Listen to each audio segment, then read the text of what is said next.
तो बच्चों चलिए अपन स्टार्ट करते हैं। Electric flux. इलेक्ट्रिक फ्लक्स तो फर्स्ट जो बच्चों इसकी डेफिनेशन होती है, व्हाट इज इलेक्ट्रिक फ्लक्स?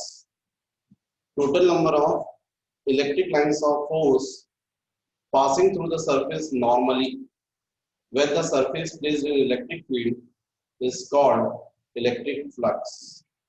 यदि अपन किसी प्लेन को इलेक्ट्रिक फील्ड में रख दें, इलेक्ट्रिक फील्ड में रख दें,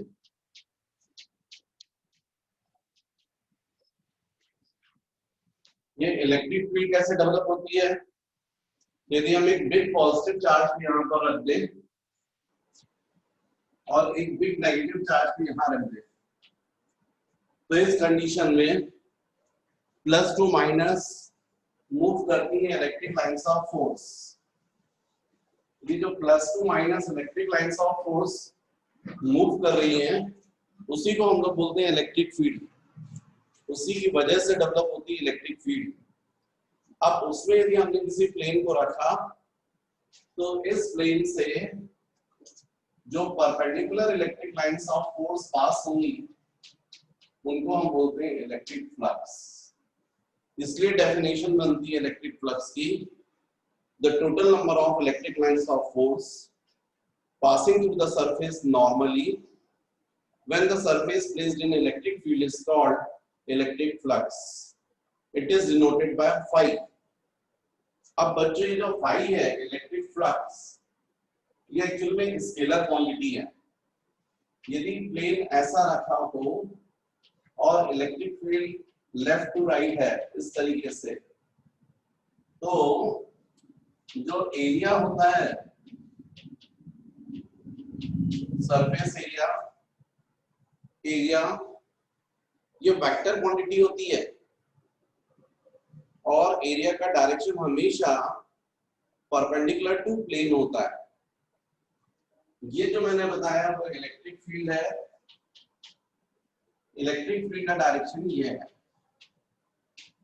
ई बार, और इलेक्ट्रिक फील्ड और एरिया इनके बीच का एंगल थीटा। तो जो इलेक्ट्रिक फ्लक्स है phi, it is equal to E dot S। Electric flux, electric field और सरफेस एरिया इनका स्केलर प्रोडक्ट है, डॉट प्रोडक्ट। इसलिए हम लोग इलेक्ट्रिक फ्लक्स को क्या बोलते हैं? Scalar quantity. Scalar quantity. यदि हम डायमेंशनल फॉर्मूला निकालना चाहें तो बता सकते हैं, क्योंकि E होता है F बाई क्यू और सरफेस एरिया L स्क्वायर। इसलिए electric flux phi is equal to F के लिए क्या होता है? फोर्स के लिए MLT माइनस 2, चार्ज के लिए क्या होता है? 80 इंटू ऑफ L स्क्वायर। इसका मतलब इलेक्ट्रिक फ्लक्स का जो डायमेंशनल फॉर्मूला होगा वो होगा M L cube T minus 3 A minus 1। फिर यूनिट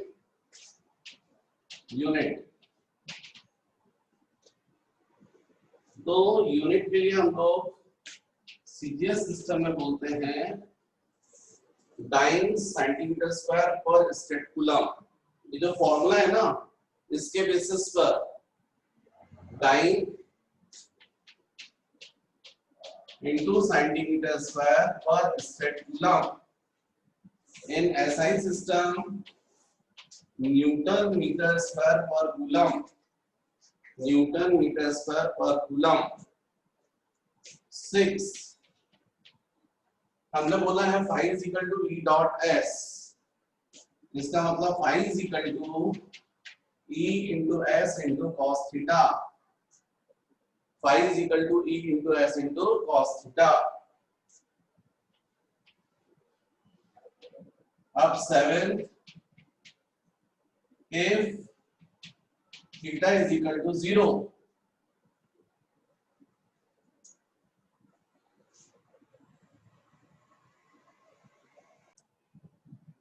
तो next, if theta is equal to 0, theta is equal to 0, that means the plane, it is normal to electric field. भाई देखो theta 0 अपन ने बोला ना, that is plane, it is perpendicular to electric field. जरा आप सोच कर देखो, देखो ये इलेक्ट्रिक फील्ड है और प्लेन को हमने परपेंडिकुलर रखा है, तभी तो ये डायरेक्शन किसका होगा, एरिया का, और यही डायरेक्शन इलेक्ट्रिक फील्ड का है। तो electric theta, what is theta, angle between electric field and area, and theta is equal to 0, that means electric field and area both are in same direction. अब दोनों same direction में कब होंगे, जब plane को आप कैसा रखोगे, इलेक्ट्रिक फील्ड के परपेंडिकुलर। तो इस कंडीशन में प्लेन से कितना इलेक्ट्रिक फ्लक्स पास होगा, स्वाभाविक है phi is equal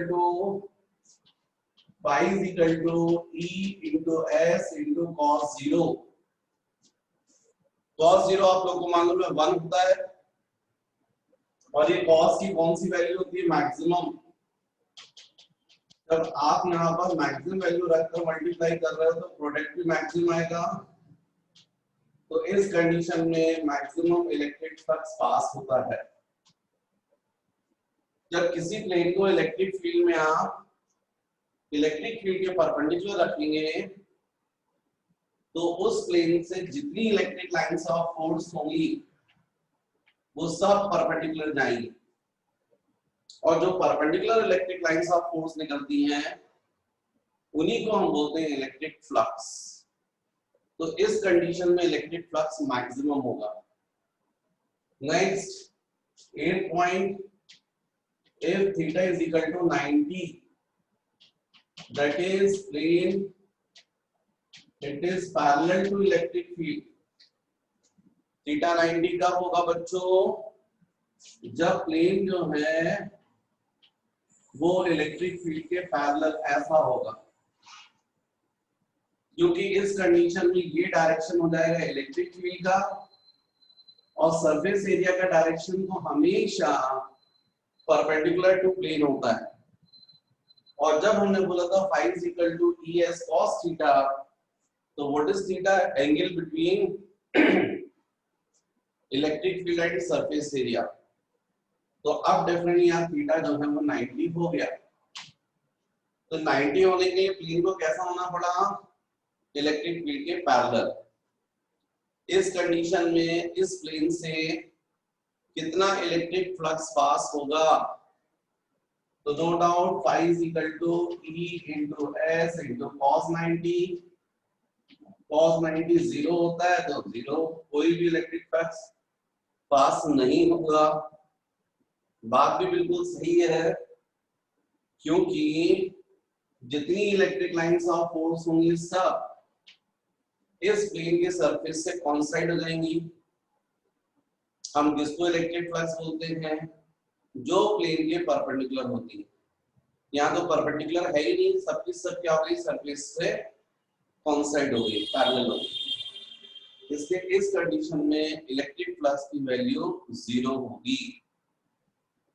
नेक्स्ट 9, ये जो इलेक्ट्रिक फ्लक्स है बच्चों, ये स्केलर क्वांटिटी है, और स्केलर क्वांटिटीज के लिए हम लोग साइन लेते हैं। जैसे नंबर्स जो होते हैं वो प्योरली स्केलर होते हैं, तो हम लोग बोलते हैं +10 और -10। जैसे वर्क स्केलर क्वांटिटी है तो हम बोलते हैं +10 जूल, -10 जूल। बिल्कुल वैसे ही इलेक्ट्रिक फ्लक्स को भी पॉजिटिव और नेगेटिव लेना पड़ता है। तो जो यदि हमने ऐसा प्लेन रखा है और इस तरीके से इलेक्ट्रिक फील्ड है, मतलब यहाँ पर ये इलेक्ट्रिक फ्लक्स सरफेस में इंटर कर रहा है और यहाँ से बाहर निकल रहा है, है ना। तो जो सरफेस से बाहर निकलता है उसको हम पॉजिटिव लेते हैं, और जो सरफेस में इंटर करता है इलेक्ट्रिक फ्लक्स उसको हम नेगेटिव लेते हैं। Electric flux emitted from any surface is taken as positive, and the electric flux which is enters into the surface is taken as negative. आप इस चीज को ऐसे भी मेमोरी में रख सकते हैं कि मान लीजिए यहाँ पर एक पॉजिटिव चार्ज है, एक नेगेटिव चार्ज है, तो आपको मालूम है इलेक्ट्रिक लाइंस ऑफ फोर्स हमेशा कहां से कहां मूव करती है, प्लस टू माइनस। मतलब पॉजिटिव चार्ज से कैसी होती है, एमिटेड, बाहर निकलती है, और नेगेटिव चार्ज पर क्या करती है, इंटर करती है। तो बस यहीं से आपको याद रख लेना है कि इलेक्ट्रिक फ्लक्स जो किसी सरफेस से बाहर निकलेगी उनको पॉजिटिव लेना है, जो इलेक्ट्रिक फ्लक्स एंटर करेगा उसको नेगेटिव लेना है। ये तो हो गया 9th 10th पॉइंट। यदि मान लीजिए इरेगुलर सरफेस है, यदि इरेगुलर सरफेस है ऐसा जिसका आप एरिया नहीं निकाल सकते, और इसको इलेक्ट्रिक फील्ड में आपने रखा है, अब इससे कितना इलेक्ट्रिक फ्लक्स बाहर निकल रहा है ये कैलकुलेट करना है। तो इसके लिए इस इरेगुलर सरफेस को, क्योंकि आप इसका एरिया ही निकाल सकते होते, यदि रेक्टेंगल शेप में होता, स्क्वायर शेप में होता, सर्कुलर शेप में होता तो कोई प्रॉब्लम नहीं होती। आप सीधे बोल देते हैं phi is equal to E dot S या E S cos theta, electric field की वैल्यू रख देते हैं, सरफेस एरिया निकाल लेते हैं। रेक्टेंगल का area length into breadth, square का एल स्क्वायर, सर्कल का पाई आर स्क्वायर। लेकिन ये इरेगुलर सरफेसेस का डायरेक्ट एरिया नहीं निकाल सकते, तो फिर हमको इस इरेगुलर सरफेस को बहुत स्मॉल एलिमेंट्स में रिजॉल्व करना पड़ेगा, और इनमें कोई एक स्मॉल एलिमेंट है जो दिख रहा है यहाँ पर मैंने बनाया हुआ है। इस स्मॉल एलिमेंट से small electric flux d phi निकल रहा है, small electric flux d phi. तो यहां से निकलने वाला electric flux d phi is equal to आप बोलोगे E डॉट ds। E मतलब इलेक्ट्रिक फील्ड, और ds मतलब इस स्मॉल एलिमेंट का एरिया।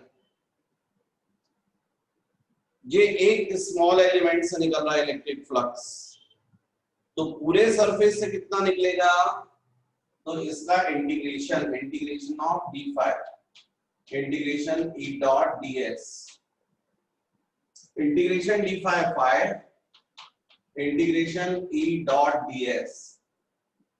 इसको हम लोग बच्चों यहाँ इंटीग्रेशन में ऐसा सर्कल साइन बना देते हैं, जिसको बोलते हैं सरफेस इंटीग्रेशन। तो total electric flux through any surface it is equal to the surface integration of electric field with respect to area, surface area। तो ये मेन बच्चों इलेक्ट्रिक फ्लक्स से रिलेटेड पॉइंट्स हैं। मैं थोड़ी देर के लिए स्क्रीन से हट चुका हूं ताकि आप स्क्रीन को पॉज करके यदि नोट्स बनाना चाहें तो बना सकते हैं।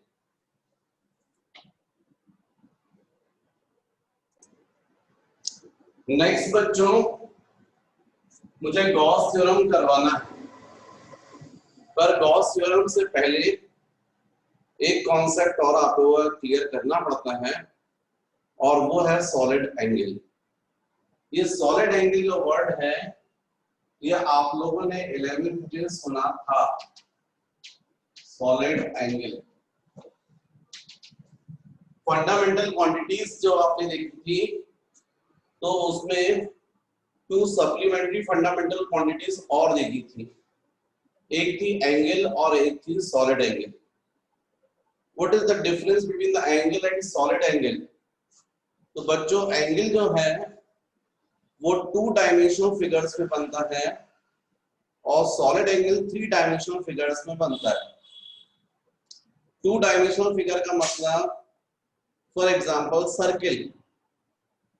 तो जैसे सर्किल है तो इस सर्किल का जो आर्क होता है वो आर्क सेंटर पर जो इंटरसेक्ट करता है उसको हम लोग बोलते हैं एंगल। और एंगल इज इक्वल टू होता है बच्चों आर्क अपॉन रेडियस। लेकिन जो 3 डायमेंशनल फिगर्स हैं उनमें बनता है सॉलिड एंगल। 3 डायमेंशनल फिगर का मतलब जिसमें लेंथ, ब्रेड्थ और हाइट तीनों होती हैं या तीनों एक्सिस होती हैं और ऐसी सॉलिड बॉडी होती है। जैसे सॉलिड स्फीयर, यदि स्फीयर की बात करोगे तो स्फीयर कैसी बॉडी है? 3 डायमेंशनल, लेंथ, ब्रेड्थ और हाइट तीनों होती है। और इसमें जो इसका सरफेस होगा, ये सरफेस सेंटर पर जो एंगल इंटरसेक्ट करता है उसको एंगल नहीं बोलते हैं, सॉलिड एंगल बोलते हैं। सॉलिड एंगल को हम लोग ग्रीक लेटर ओमेगा से डिनोट करते हैं और solid angle is equal to the surface area upon radius square. ये जो स्मॉल एलिमेंट मैंने बताया इसका एरिया की ds है, तो solid angle is equal to होता है surface area upon radius square. थोड़ा सा मैं इसको आपको इमेजिन भी करवा सकता हूं। आप लोग मार्केट में जाते हैं और आप लोग जब बोलते हैं ना भैया वो कलींदा देखा होगा आप लोगों ने, और जब उससे बोलते भैया कलींदा कैसा है जरा काट के दिखाओ, तो आप लोगों ने प्रैक्टिकली देखा वो इसी तरीके से पीस कट करके बाहर निकालता है। ये जो स्मॉल सरफेस रहेगा ये सेंटर पर जो एंगल इंटरसेक्ट करता है इसको हम एंगल ना बोलते, सॉलिड एंगल बोलते। तो मान लीजिए जैसे ये स्फीयर है, इसमें स्मॉल सरफेस हमने लिया है, ये स्मॉल सरफेस सेंटर पर जो एंगल इंटरसेक्ट करता है इसको हम लोग बोलते हैं एक्चुअली में solid angle.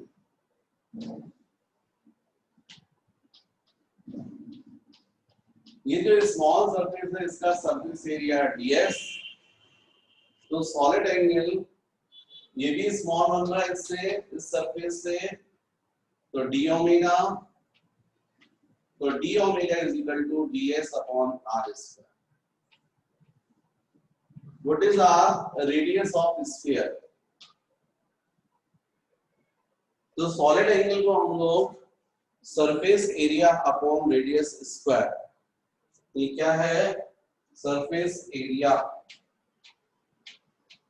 Surface area upon radius square.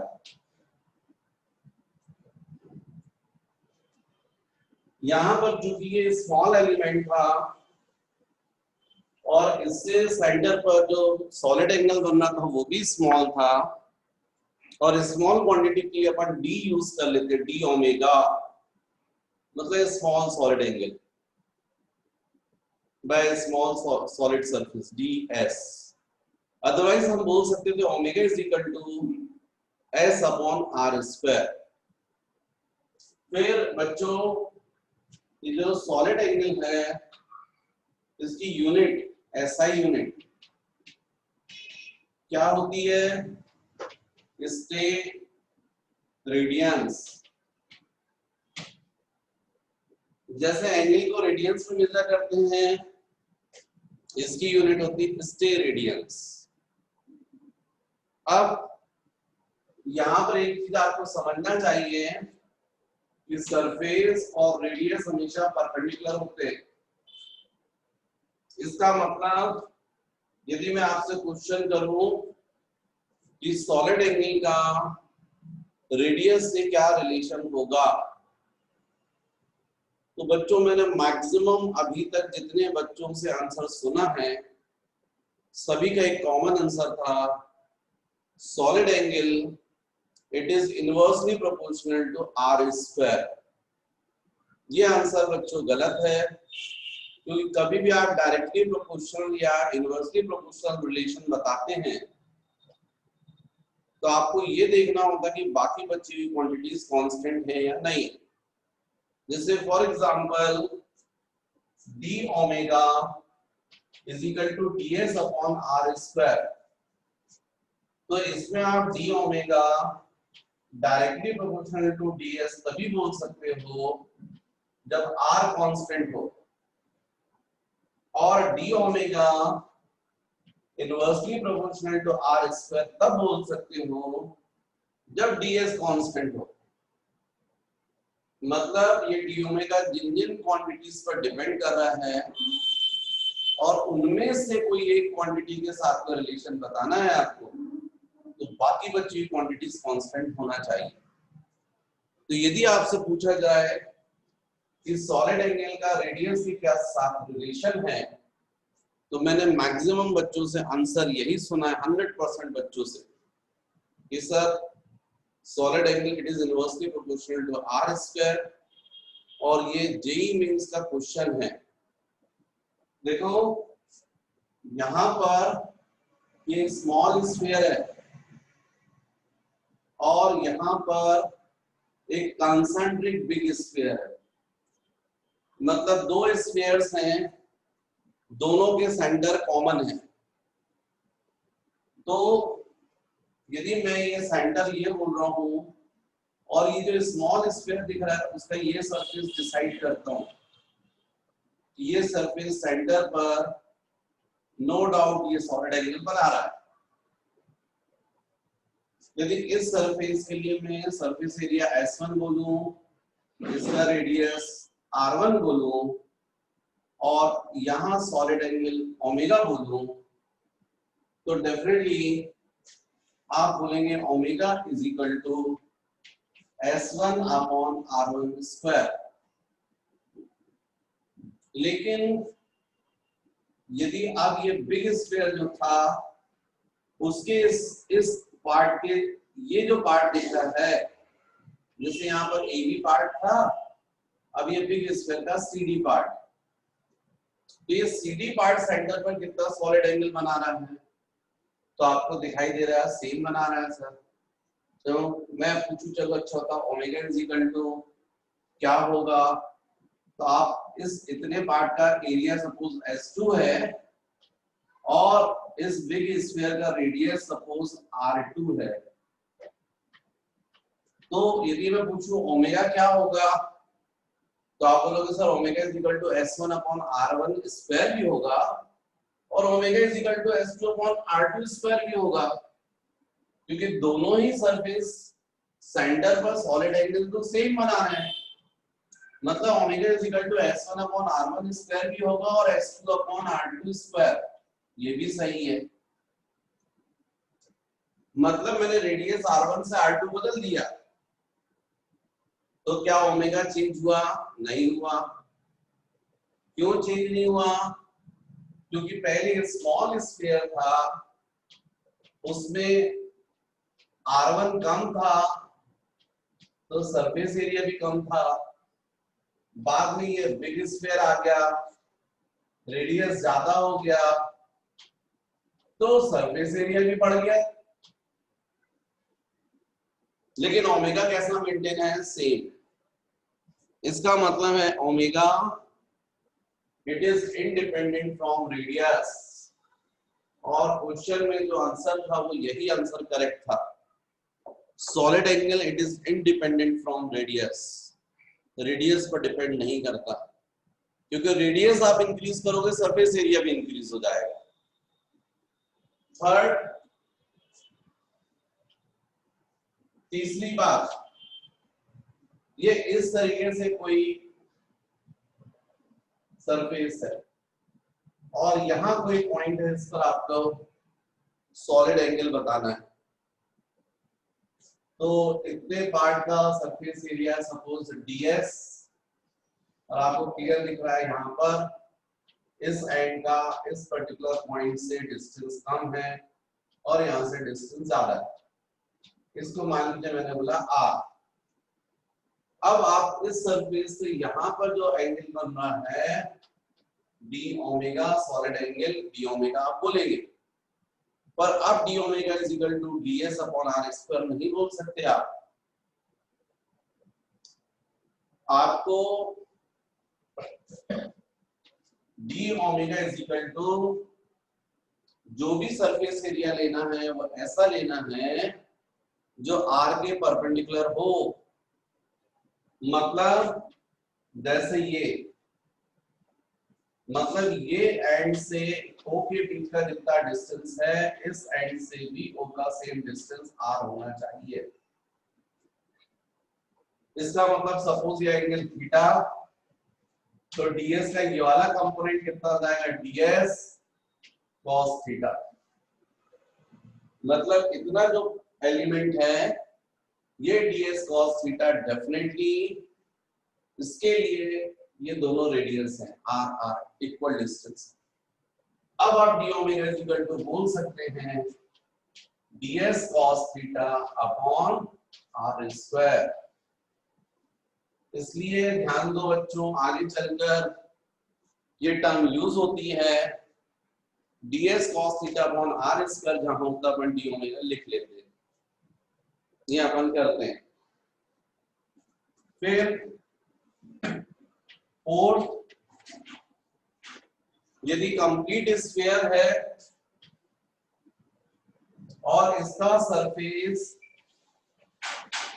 Centre पर कितना सॉलिड एंगल बना रहा है, यदि ये बताना है आपको तो आप बोलोगे solid angle is equal to surface area upon radius square. Sphere का सरफेस एरिया होता है 4 पाई r स्क्वायर और रेडियस स्क्वायर होना चाहिए भाई। Solid angle is equal to surface area upon radius square, तो definitely r square cancel, omega is equal to 4 pi, unit हो जाएगी इसके रेडियंस। तो ध्यान रखो बच्चों, जो कंप्लीट स्फीयर होता है वो सेंटर पर कितना सॉलिड एंगल फॉर्म करता है 4 पाई स्टेरेडियन। लेकिन हम लोग जो है जब भी कोई क्लोज सरफेस है, ऐसा है भले ही, अब ऐसे शेप में आपने बैलून देखा है, ये बैलून भी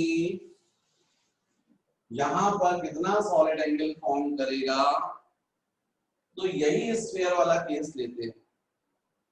जैसे क्लोज सरफेस है वैसे इसको क्लोज सरफेस मानते हुए हम ये मानते हैं कि ये यहाँ पर कितना सॉलिड एंगल फॉर्म करेगा 4 पाई। तो जो मुझे बताना चाहिए था सॉलिड एंगल से रिलेटेड वो मैंने आपको बताया।